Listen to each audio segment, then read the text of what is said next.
श्री शिवाय नमस्तु।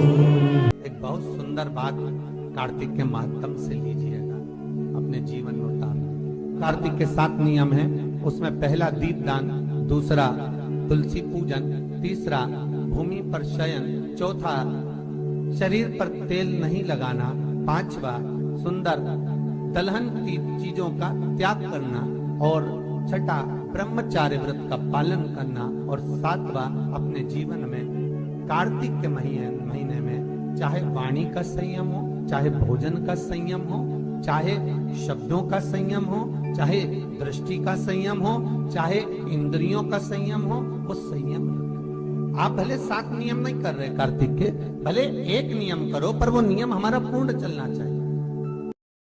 अभी जिंदगी में आओ, ब्रज की रज में आने के बाद खाली मत जाना। एक लोटा जल, ब्रज की रज में जो महादेव विराजमान है, कहीं शंकर का मंदिर हो पूरी ब्रज की रज में, कहीं शिवालय हो ब्रज की रज में, एक लोटा जल भरकर शंकर जी को चढ़ाकर और मेरे बिहारी जी को प्रणाम कर कर जाना। ये झोली खाली नहीं, भर कर लेकर आओ। जैसे तिरुपति जाने वाले कपिलेश्वर महादेव का दर्शन कर कर अगर नहीं आए, मेरा वेंकटेश बाबा, मेरा तिरुपति का बालाजी उसकी झोली में नहीं देता जब तक वो कपिलेश्वर का दर्शन नहीं कर लेता। नाथ द्वारा जाने वाले श्रीनाथ जग का दर्शन कर कर आते हैं, श्री जी बाबा का दर्शन करने आते हैं, जब तक वो एक लिंग जी का दर्शन नहीं कर लेते तब तक मेरा नाथ द्वारा वाला श्री जी बाबा भी नहीं देता।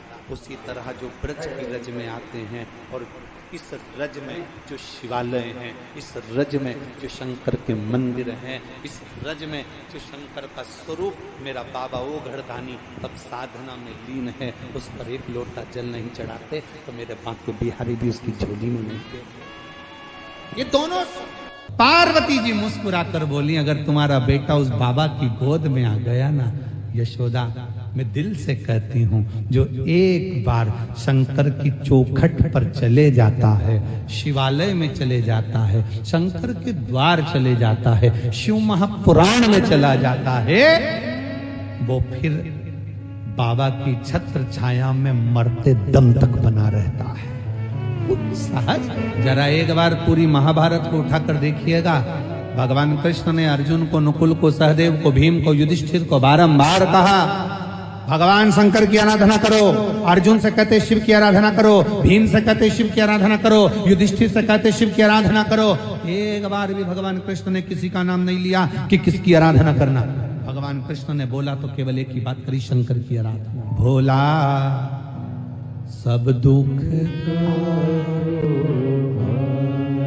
ओ भोला सब दुख।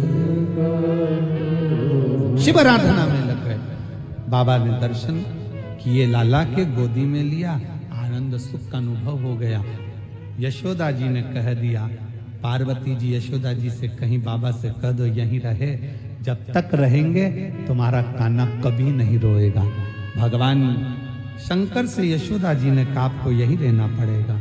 शिव जी कहते इस कुंड के पास में मैं आशीश्वर महादेव के रूप में विराजमान रहूंगा। जो आस लगाकर मेरे पास आएगा वो दुनिया में कभी नहीं रोएगा। ये आशीश्वर महादेव ब्रज की रज में। किस किस ने करें दर्शन? हाथ उठाओ जरा। नंदगांव के पास 1.5 किलोमीटर दूरी पर आशीश्वर वन में आशीश्वर महादेव। एक बार दोनों हाथ उठाकर बोलेंगे, बोल आशीश्वर महादेव की हर हर। भगवान शिव विराजमान हुए आशीश्वर महादेव के रूप में। एक पति नौकरी करता है, एक पत्नी नौकरी करती है। पति नौकरी कर कर आएगा, बैग पटकेगा, सोफे पर पांव रखकर बैठ जाएगा, टीवी चालू करेगा, मोबाइल पर व्हाट्सएप चलाएगा और आवाज लगाकर बोलेगा चाय ला कर दो। पत्नी जाएगी, चाय ला कर देगी, बच्चे का इंतजार करेगी। वो भी नौकरी से आई है, तुम भी नौकरी से आए हो, वो भी सुबह की गई थी, तुम भी सुबह के गए थे, पर तुम्हारे चेहरे पर सल आ गए, पर उसके चेहरे पर सल नहीं आया क्योंकि उसको अपने बच्चों का और पति का पेट भरना है, इसलिए वो रसोई घर में चली।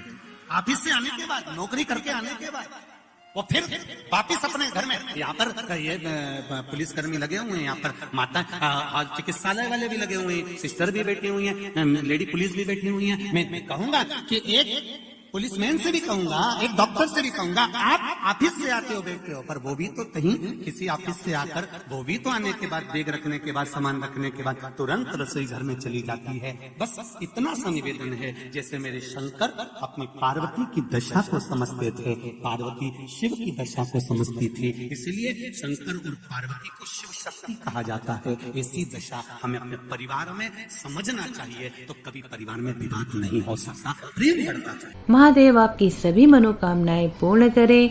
मिलते हैं अगली वीडियो में। श्री राधे, हर हर महादेव।